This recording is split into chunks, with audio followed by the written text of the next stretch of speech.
Borderless Africa. In the past few decades, Africa has experienced significant progress both economically and politically. However, more has to be done to solve the continent's social, political, and economic issues which have pushed Africans to the periphery of human development for far too long. There are many amazing characteristics connected with Africa, including the availability of fertile land, vast mineral resources and abundant people resources, a hardworking population, the need for a tech-savvy youthful generation, and the world's fastest average economic development. Hello and welcome to today's video where we will be looking into a borderless Africa. Imagine all 54 countries dissolving all the borders that distinguish them to be one large country. Wouldn't it be great? As they say, unity is strength. African countries coming together would mean benefits. If you haven't done so, consider subscribing to the channel and turning on the post notification bell so that you won't miss any future video posts. Like, comment, and share the video. Let's see how Africa can be united into a single country. Numerous obstacles remain that have stymied human development on the continent in the 21st century. Poverty, famine, political unrest, ethnic wars, contagious illnesses, illiteracy, ignorance, and general backwardness continue to imprison the African people in dungeons of agony, despair, and desperation. African issues have a long history that extends back to the continent's partition in the 1880s. In the scramble for Africa, European nations divided the continent, annexed it, occupied it, and colonized it. Africa was broken up, except for Ethiopia and Liberia, into smaller parts, some of which are neither politically or economically viable. The division of Africa resulted in the formation of physical, economic, social, political, and cultural boundaries, as well as a vast pillage of African resources with little benefit to Africans. During the Cold War, individual nations were split between the East and the West, making the continent even more of a battleground. These differences drove the continent further into a quagmire of political manipulations, dictatorship rises, internal disputes, wars, coups, and other illnesses that compounded people's misery. Despite the continent's weak historical basis, Africa has the potential to become a worldwide powerhouse capable of competing with Europe, Asia, North and South America in terms of human advancement and development. This can only be accomplished, however, in a unified and borderless Africa.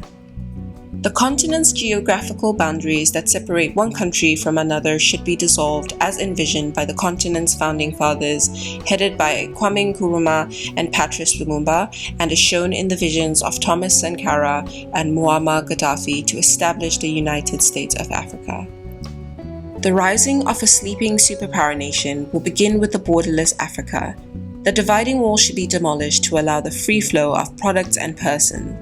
A borderless Africa will enable the mobilization of sufficient technical ability to use the continent's enormous natural resources for the benefit of its people. A borderless Africa with a single currency will have a competitive advantage in global commerce and economics. A borderless Africa with shared monetary and credit institutions would ease African commerce and relieve the continent of Bretton Woods institutions' massive debt obligations. When it comes to army and defense, a borderless Africa with a single army would be able to eliminate terrorism, put an end to regular guerrilla skirmishes, fully preserve the sovereignty of African lands, and position Africa as a worldwide military superpower. The Yamoussoukro decision on open skies for Africa will be implemented effectively by a borderless Africa, substantially facilitating the flow of commodities and services. Africa's integration has progressed significantly during the previous several years.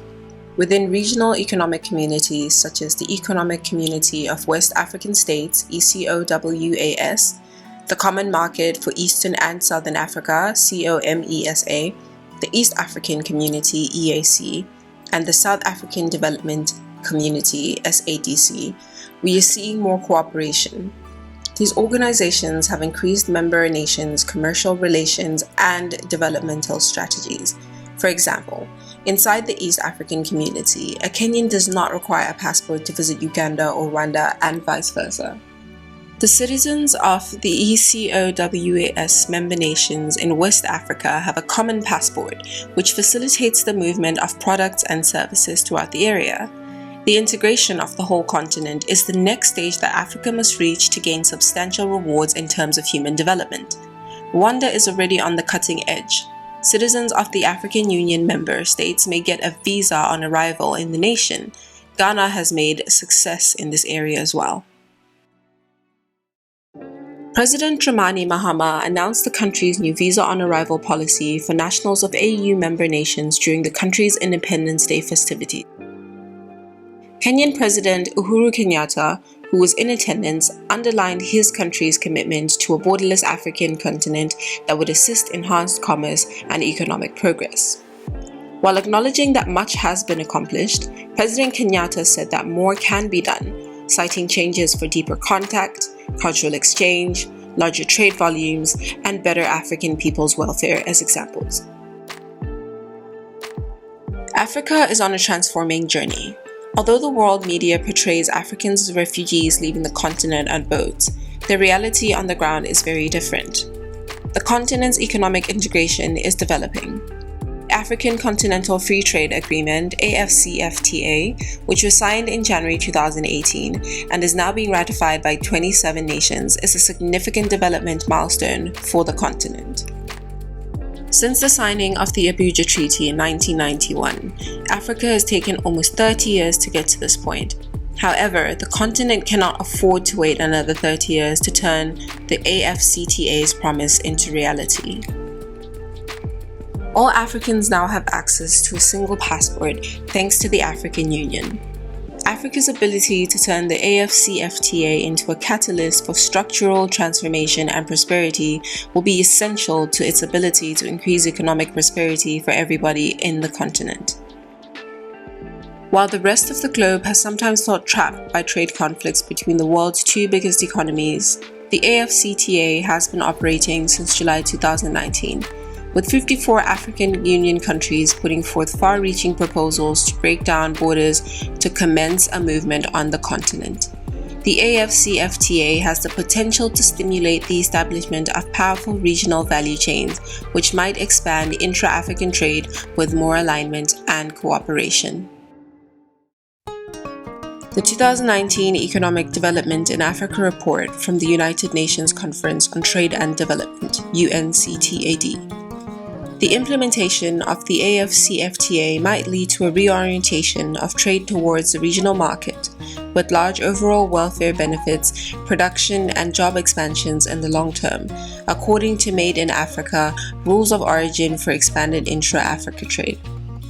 However, the new Pan-African goal extends beyond commerce and value chains, allowing African residents to travel freely across borders for both employment and pleasure. The African Union Passport, which aims to facilitate the free movement of people throughout the continent, is also gaining traction. According to the African Development Bank's 2019 Africa Visa Openness Report, African travelers no longer require a visa to travel to a quarter of the continent, while visa-free travel was only accessible to a fifth of the continent in 2016. To make visa travel more accessible, 21 African nations now provide e-visas, up from 16 in 2018, 13 in 2017, and 9 in 2016. However, this broader definition of borderless Africa has the potential to go further in debunking the misleading narrative surrounding African immigration. African nations must enhance their migration management by establishing tools and capacities to more effectively track migration, including immigration into the continent from outside and diaspora participation via commerce, as a result of stronger regional integration and collaboration. Contrary to common belief, UNCTAD's 2018 Economic Development in Africa report, Migration for Structural Transformation, reveals that international migration in Africa is predominantly a continental phenomenon. Moreover, half of Africa's foreign migrants, about 53%, lived on the continent in 2017, with many of them traveling within the same African area. For many Africans, migration represents an opportunity for a better life for migrants and their families. with advantages that stretch to future generations and span both destination and origin nations. African migrants' destination countries meet significant skills shortfalls while also benefiting from increased production and output. Cote d'Ivoire, the continent's most popular migration destination, has gained enormous gains from foreign migration. The contribution of foreign migrants to Cote d'Ivoire's GDP in 2008 was over a fifth, 19% of the country's GDP. International migrants from Africa often gain skills in their destination countries, allowing them to earn greater wages and provide better living conditions for themselves and their families. Low-skilled migrant farmers from Burkina Faso, for example, learn new skills in Cote d'Ivoire that enable them to work in higher-skilled jobs that pay more and provide more security. Remittances, diaspora investment, nostalgia commerce produced by migrants' desire for items from their home countries, and knowledge, technology, and skill transfer from returning migrants benefit the countries of origin of migrants. Many African women have been able to better their lives, support their families, and contribute to poverty reduction by working in domestic service, informal commerce, retail, and other services. It is critical to remove legislative barriers that prevent migrants from taking advantage of these possibilities to recap the advantages of borderless Africa. Recognizing the credentials of low and semi-skilled migrants might help them find work and avoid de-skilling, which is a problem that some migrants confront in their destination countries. Morocco's abolition of national preferences and Rwanda's temporary visa H4 for semi-skilled migrants are two instances of policies that have allowed foreign migrants to work legally and integrate into African labor markets. It is also critical to provide legal safeguard for women who work in dangerous, unregulated jobs such as domestic service, informal commerce, and other services, as well as to address gender-related security threats that intrinsically influence women's migration trips. Closer trade, business, and migratory linkages across African nations would benefit borderless Africa even more. In most African nations, the geopolitical time is right, the economic rationale is strong, and the local political stars seem to be aligned.